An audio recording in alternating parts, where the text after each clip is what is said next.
Գլխի մահացու հրազենային վնասվածք ստացած ինձարայողի մահվան դեպքի առթիվ նախաձեռնված քրեական վարույթ։ Նախաքննության ընթացքում մեկ անձի նկատմամբ հարուցվել է հանրային քրեական հետապնդում զինծառայողին անզգուշությամբ ինքնասպանության հասցնելու հատկանիշներով, հայտնել է քննչական կոմիտեն։ Վերջինիս նկատմամբ որպես խափանման միջոց կիրառվել է կալանքը։ Գլխի մահացու հրազենային վնասվածք ստացած Սմբատ Կիրակոսյանը ծառայում էր Հայաստանի զինված ուժերի հյուսիսարևելյան հատվածում։ Այսօր ազգային ժողովում լրագրողների հետ զրույցում ասել է Պաշտպանության նախարարը։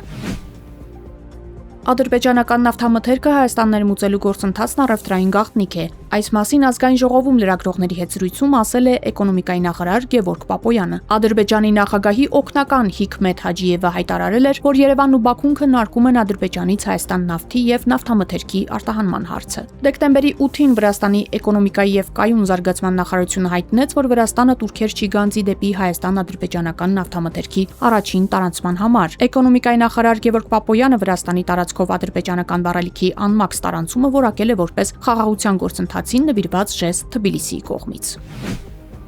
Առաջիկայում Ադրբեջանի եւ Վրաստանի տարածքներով դեպի Հայաստան երկաթուղով հացահատիկի նոր խմբականակներ կներմուծվեն։ Ազգային ժողովում լրագրողների հետ զրույցում այս մասին ասել է էկոնոմիկայի նախարար Գևորգ Պապոյանը։ Նախարարը ժամկետների մասին հստակ որևէ բան չի ասել։ Ասել է, թե առաջիկայում կնշի նաեւ այն երկրները, որտեղից ներմուծվելու են։ Անդրադառնալով հայկական կոնյակի արտահանման հարցին, Պապոյանը հայտարարել է, որ անվտանգության տեսանկյունից ամենահուսալի երթուղին մնում է Լարսի անցակետով ցամաքային ճանապարհը։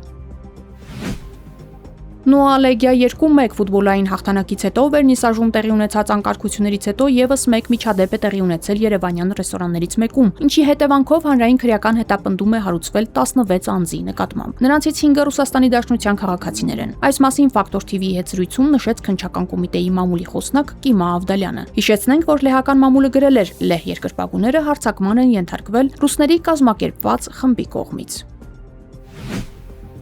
Ռուսաստանի պաշտպանության նախարարությունը հայտնել է լույս դեկտեմբերի 15-ի գիշերը 12 շրջաններում եւ Կասպից ծովում ուկրաինական 146 անօդաչու թռչող սարքի խոցման մասին։ Ռոստովի մարզի վրա խոցվել է 8 անօդաչու թռչող սարք։ Ռոստովը, Կամենսկը, Նովոշախտինսկը, Կամենսկին, Կոնստանտինովսկին եւ այլ շրջաններ ենթարկվել են զանգվածային հարձակման։ Ոչ ոք չի տուժել, սակայն վնասվել են մեքենաներ, մասնավոր տներ եւ մի քանի շենքերի պատուհաններ։ Աստրայի վերլուծության համաձայն հավանական թիրախներից մեկը կարող էր լինել Նովոշախտինսկի նավթավերամշակման գործարանի մասնաճյուղը, որը գտնվում է Դոնի Ռոստովում, հրդեհի վայրից 2 կիլոմետր հեռավորության վրա։